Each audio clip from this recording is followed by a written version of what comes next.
Hey, my loves, it's me, Keisha, and I'm here with tonight's All Tea, All Shade, VH1's Couple Retreat Season 2, Episode 6 review. Want to remind you guys that tomorrow we are debuting our teaser episode of me and Sharita's upcoming podcast titled It Started with Wanda. You do not want to miss it. It is a hilarious first episode, well, teaser episode. It will be debuting tomorrow at 6 p.m. Central Time on the Color Me Pynk channel. We can't wait to get you guys' feedback. So when we do start the actual podcast, we'll know what you guys are looking forward to and what you're not looking forward to. So like I said, stay tuned tomorrow at 6 p.m. Central Time for the teaser episode of It Started with Wanda. Also this Thursday, my lookbook for my collaboration with Pretty Girl Parlor Curvy Teak will be debuting at 6 p.m. Central Time. I have 5 looks that I curated for summer for my plus size girls. I can't wait for you to see all the drip. I'm pretty sure you're gonna love everything. The outfits will officially be on sale at prettygirlparlor.com Friday. So get ready. I can't wait for you guys to see my collection. Now let's get into tonight's review. So we start off the episode with KJ letting us know that he did not get no nookie from Claudia on the night of his birthday, and he was kind of disappointed in that, but she lets us know that she did give him some that morning, so they are off to a good start. While talking to Styles and Audra, Claudia brings up Jess and says that she feels like Jess downplays herself to make Daniel comfortable. And Audra was like, you know how people act when they get in a relationship, they act differently around their guy. And Claudia was like, well, that's gonna get old after a while. And I agree with both of them. I don't think it's so much that she doesn't act the same really around Daniel. I think that she tries not to argue with him in front of the other couples because she doesn't want to be further embarrassed, so she waits until they're alone to say something to him. But I do feel like she shrinks around him, and I don't know what the hell that's about, but yeah, that needs to be fixed immediately.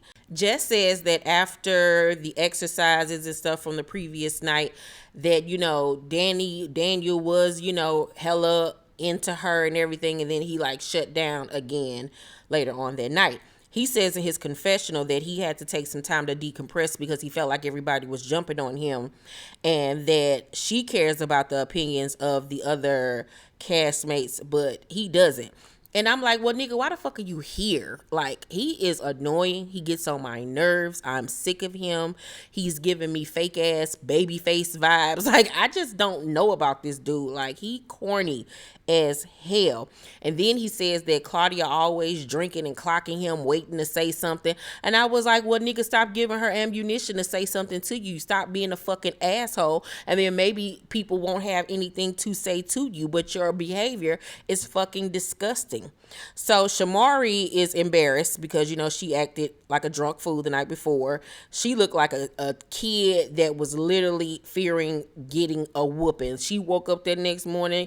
She made sure she had his coffee on the table and your music. Oh, I can't stop.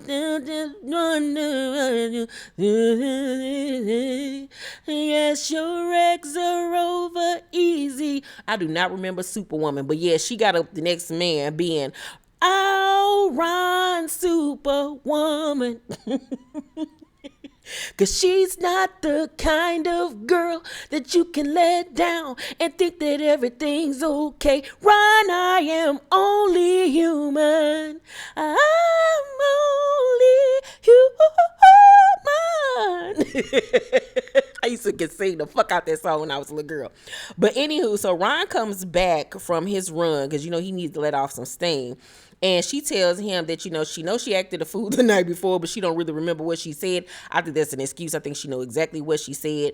But she admits that, you know, alcohol does make her act a way that isn't her. And I'm like, it's very much you. It's the part of you that you try to suppress to keep this marriage going. And I need for you to be honest about that. So she apologizes and says that she sees that alcohol brings up, issues for them. And Ron feels the same way. Like, it most definitely brings up stuff in her that she tries to bury deep, and then when it hits the surface, it brings up insecurities in their marriage that they need to actually focus on and admit to their feelings, because this is going to keep on occurring, because she likes women. She's bisexual. She likes women. And until she's able to accept that and admit that, they're going to continue to have problems, because she keep on saying, I don't even like girls. I don't even mess with girls. Like, you like women, girl. You do. But you act like you don't, because you know that's a sore spot for him. But you need to be honest with yourself. And after that, if you are honest with yourself and with your relationship and with your husband, then that leaves the room for y'all to figure out, where do y'all go from here. So AJ meets with Radha and Michael. And I must say, Radha be dressing her ass off, and her makeup and hair be really, really cute. So Radha's still feeling some way or whatever after everything that happened the day before. And she tells AJ, that the girls told her that he would choose size chicks over her. And Michael was like, no, what I said is I choose freedom. Freedom is what I choose. And AJ was like, at the end of the day, what you're saying is you're not choosing her. And I'm like, exactly. Like, you can spin it, sugarcoat it, however many ways you want to. That's still what you're saying. And Radha is like, I just want to know what he wants. I'm like, God damn it, bitch. I wish AJ would have said, girl, how many times, how many ways he got to tell you what he wants? He wants bitches. Like, he's not gonna change. He's already said that the side chicks ain't going nowhere, so you either gonna shape up or ship the fuck out. Like, what more do you want for him? Like, she knows that the relationship is not gonna go anywhere unless she conforms to what he wants, but she want to stay with him so bad that she's looking for an excuse to do so without feeling like she's look stupid. And there's no other way to go about it, because you're going to look stupid either way it goes, unless it was actually something that you really wanted to do, and that was to have an open relationship, and that's not what you want. And I'm getting sick of her trying to pull something out of him that he's already fucking told your ass. So Michael even goes on to say that traditional relationships are like a prison for him. Like, he just does not like it. He does not like to be constrained. And so AJ was like, well, maybe marriage isn't for you guys. Maybe you need to hold off on that until y'all can figure out what y'all want to do. And Michael was like, maybe we should. And Radha's sitting there poking out her lips even more, because, she wants marriage. She wants to marry him, and she wants him all to herself. And I'm like, how many more ways, once again, does he have to let you know that a traditional relationship is not what this man wants, and y'all don't have no business getting married? So all the couples gather for another exercise. They're all sitting at separate tables with their spouses, and everybody else is like in a good mood and moved on from the night before of events and everything that happened, except for Michael and Radha. She got an attitude. She like, you still don't never want to talk and open up. Like, we need to discuss these things. He's tired. He don't want to talk about the shit no more. So he just shuts down, and she gets an attitude because he don't want to talk. So she gets on her phone, and it's just a mess. Like, oh my God. So AJ and John come out and give them their new exercise, which is they all have elephants on their table. So they're all going to acknowledge the elephants in the room regarding each other's relationships. So everybody has to write what they think are issues in each other's relationships that need to be addressed.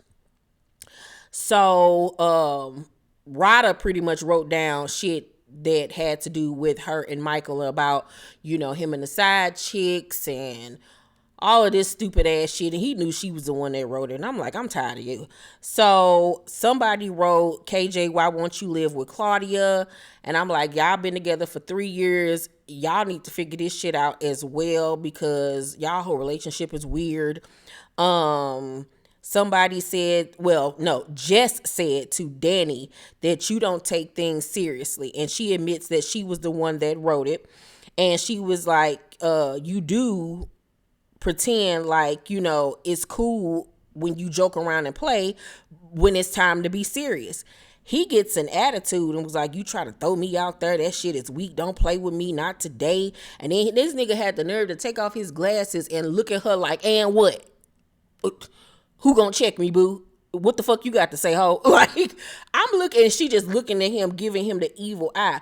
And I'm like, is there verbal abuse going on in this relationship regarding him to her? Because ain't no way in hell he would have talked to me like that, getting an attitude because I addressed my feelings about your ass always making a joke out of something, making a joke out of me when we're supposed to be here actually working on our relationship. I don't know what the hell is going on with Jess. Maybe she's one of those women that, pretends to be strong and self-assured when really in relationship she's literally weak and insecure. I don't know, but it's just not a good look. Not a good look at all. So then Ron, somebody wrote to Ron that he doesn't like the way Shimari verbally abuses him. And he was like, verbally abusing me? He was like, I don't see that. I need for somebody to explain that to me. He was like, because I'm missing something. He was like, and frankly, I just feel like I need to throw this out the window. So he throws it over his shoulder. And Michael gets up and picks it up and says that I was the one that wrote it. He was like, the night before last, she was going in on you and you were just kind of sitting there. Now, they showed flashback. I didn't really feel like she was going in and straight up disrespecting him that horribly. She likes to tease him and call him man ET and shit. But I didn't feel like, she was straight up like dogging him. But this is coming from the man that don't want a bitch to say shit to him at all. So Shimari kind of like looking and feeling some type of way about that. Shimari then defends herself and says that she was drunk and that isn't even her character. And I'm like, girl, it is. We have seen you on the Housewives. This is very much you, darling. So somebody wrote that Stiles is a drug addict. And I was like, what? Huh? And I'm like, because when you call somebody a drug addict, like what they was implying, like he pop pills, he on that cocaine. What are they saying? Because it's different from calling somebody a weed head and a drug addict. And I was like, the fuck? Who wrote that? So, of course, Audra will feel some type of way about that. And I would, too. You calling my husband a fucking drug addict on national television. And she was like, if we go in there, everybody here is alcoholics. And Jess was like, I'm not. And she was like, no, not you, but pretty much everybody else. Now, we all knew that she was talking about Shimari and probably even Claudia, because Claudia does like a cocktail. So Shimari already feeling some type of way because she felt like she was shading her.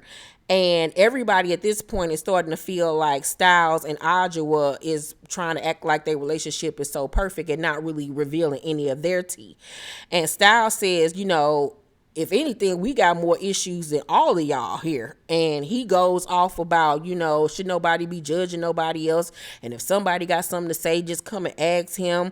Audra was sitting there mad. She pissed the fuck off. And we find out that KJ was the one that wrote it, but he was too pussy to admit it in that moment that he was the one that wrote it because he saw Stiles' reaction. I don't think it's very much that they were trying to pretend like everything was Gucci. I just think with the exercises that they had going on at that point, they hadn't been pushed enough to really go there. You know what I'm saying? After the exercise, all of the couples minus Stiles, Audra, and Daniel go to Michael and Radha's room. And if I thought Michael Blackson's outfits couldn't get any worse, every week he said, aha, bitch, just wait. This nigga went from being dressed like a bellhop 2 weeks ago. Last week, he was dressed like he was about to bungee jump. And then in tonight's episode, he was giving us Michael Jackson impersonator in Vegas. I'm just like, where does he get this shit from? He's not buying this bullshit out of regular stores. Somebody is making this foolishness for him, and it's getting on my fucking nerves. So Radha comes out. She's still mad. She's still complaining about their relationship and how he want the side bitches. And KJ finally does what we all have been wanting to do. He was like, look, ever since we've been here, this has been the topic of conversation day and night. This is all we talk about. Why y'all can't figure this shit out? What the fuck? It's either y'all gonna be together or you not. Like, Jesus the Christ. And Radha in her confession talks about Michael needs to learn how to open his mouth and talk, or I might have to make the decision on my own. Girl, shut up. I'm sick of you. I'm sick of you. I'm sick of you. I'm sick of you. I'm sick of you. I'm sick of you. I'm sick of you. Love your style, love your makeup, love your hair, but I'm sick of you. Girl, you already know what it is. Do somebody gotta shake your ass? What the fuck? God damn, I'm sick of her ass. Just be with this nigga and let him fuck other bitches and shut up. So, Jess says that Daniel isn't with her because he's mad about what she wrote during the exercise. And in her confessional, she says that it's mighty funny that he can embarrass her and say whatever the fuck he want, but when as soon as she say something, he want to have an attitude. And I was like, that sounds like verbal abuse to me. So Claudia then asks Jess, like, does he hate me? And Jess was like, nah. She was like, but I think that's a conversation you need to have with him. Ask him. Basically, that's a yes. It's day 7 of the retreat, and Styles and Audra meet with AJ to have a one-on-one. And I just once again have to give all the praises to Audra and her stunning beauty. Like, I'm obsessed with her. So they sit down with AJ, and AJ basically want to know why they were offended by being called perfect. Like, what's going on here? So Styles says, that he can't really articulate why he cheated on Audra in the past or whatever. He was like, he really don't like going there with his feelings because it'd be so much that he can't put it all, together and figure out a reason why he does or did the things that he did in the past. So he like shuts down. And then Audra brings up their daughter who passed away a few years ago from suicide. And AJ asks Styles, what does he do to cope with that? And he was like, he either raps or, just works not to focus on her. And that's not going to help the situation at all. I don't know how it feels to lose a child. I can only imagine. And I know that it would fuck me up mentally probably for the rest of my life. But he says that, it hurts him even more because of how Audra hurts behind the death of their daughter. So they got a lot of hurt that is still there lingering that they need to really purge and talk about. You know what I'm saying? I don't think that they should act like this didn't happen. I think that if they talked about it more, it would help the healing process. Or if they started a program for, other children who might be going through whatever their daughter went through that led her to do that to herself. You know what I'm saying? Maybe that will bring them some type of peace or something. Jess decides that it would be a genius idea to put her, Daniel, KJ, and Claudia on the boat so they can talk out their issues. They ain't got no driver. It's just them out in the ocean. So Jess says to KJ, you should have told Styles that you was the one that wrote the card. And KJ agrees, but says that he was thrown off by Audra and Styles' reaction to the critique or whatever, and how they got mad, and they was basically on some it's me against the world type shit. And so then Daniel kicked shit off and was like, you know what, KJ, I want to apologize to you because I prejudged you. I thought you were one way and found out you were another. I thought you were a stand-up guy. I heard I came up last night and I wasn't there to defend myself. The amount of time you spend around Claudia, you picked up some traits, and she's a female. Men talk to men. And I'm looking at this nigga like, first of all, you rehearsed that.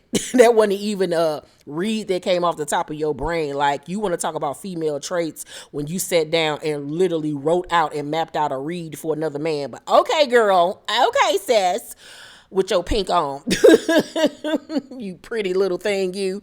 So I'm looking like this is what the process is about, is the couples talking about each other's relationships, trying to help each other's relationships. It wasn't like he was talking about you behind y'all back. Your girlfriend was right there, when the shit was said. So I'm looking at him like, what the fuck are you talking about? So Claudia was like, first of all, you're not going to call my man a woman. He actually is one of the most masculine men here.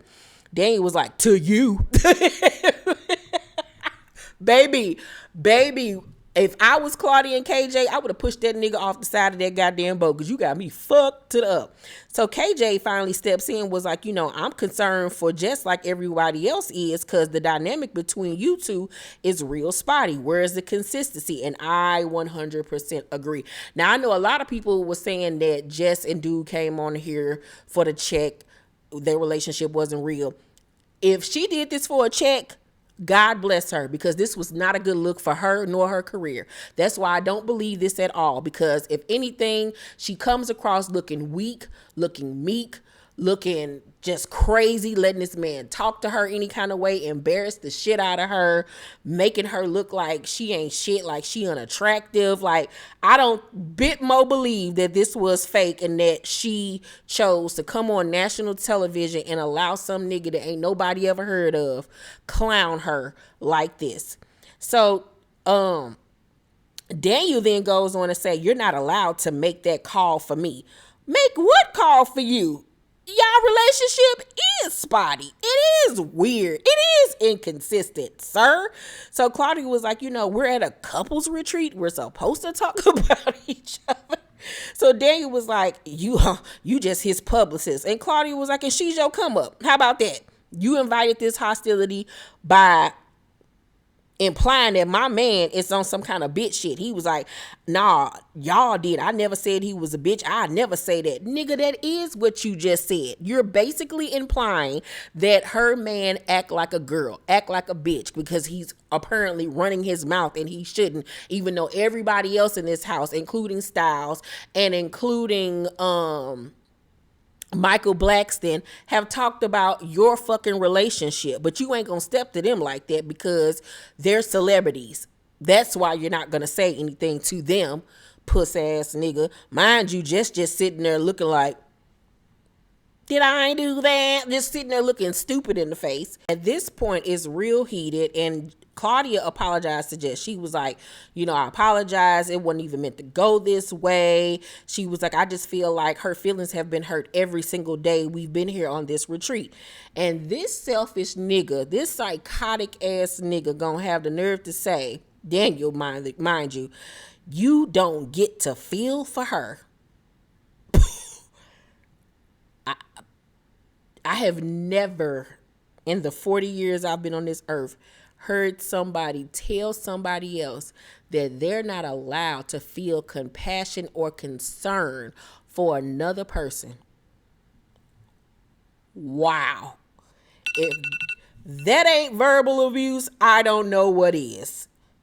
And I'm surprised that just sat there and didn't say nothing. This man literally just said that she's not allowed to feel for you. Wow. So KJ says, calm down. Don't raise your voice at her. If you gonna talk to me, but don't be raising your voice at my lady. Jess is like, everybody just stop, please. Everybody just calm down. I think we should just go back. Claudia and KJ should have pushed both of their ass off the goddamn boat.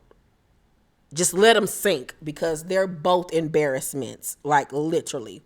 So at the end of the night, the couples meet for another exercise, and it's an exercise about how well do you know your partner? How do you think that they would respond to certain questions?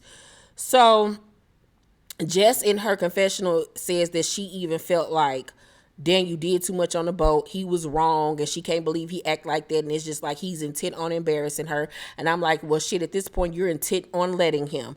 So when it comes to Shimari and Ron's turn, Shimari is sitting in the front seat. He's sitting in the back seat. And the question that AJ probes is, you drink to get drunk because? Ron answers, because I don't get to go out much and I feel stuck in my everyday responsibilities. And Shimari agrees. And I was like, well, girl, that ain't the way to go. Like, if you're not happy with your life, drinking is not going to help it at all. It's going to make it worse, because it's going to get to the point where you're going to have to keep on drinking more and more and more and more and more to make yourself feel, or to make yourself feel better about your situation, and your ass going to be a fucking alcoholic. But once again, it's not that the fact that I don't think that it's a fact that she is bored with her life per se. I think that she is once again hiding who she really is and not being her true self. And when she's drunk, she can be her true self. And her true self is a woman that likes other women. And until, like I said, she acknowledges that, she's going to continue to feel like she is stuck in this rut because she loves Ron, but she also loves pussy at the end of the goddamn day. At the end of the goddamn day, that's what that girl loves and wants. And I also might even think that it's a thing with Ron where they've been together for so long that she's afraid to leave him and she doesn't want to hurt him because he's not only her husband but her best friend.